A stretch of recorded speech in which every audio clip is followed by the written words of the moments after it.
How to log in to Fortiva credit card. Now, in order to log in to your Fortiva credit card account, you just simply need to open your browser. Then after opening your browser, you need to search for Fortiva or Fortiva credit card.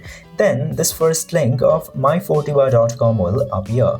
From here, you can directly tap into the link in order to open the website of Fortiva. Then tap to this sign in button in order to log into your Fortiva account.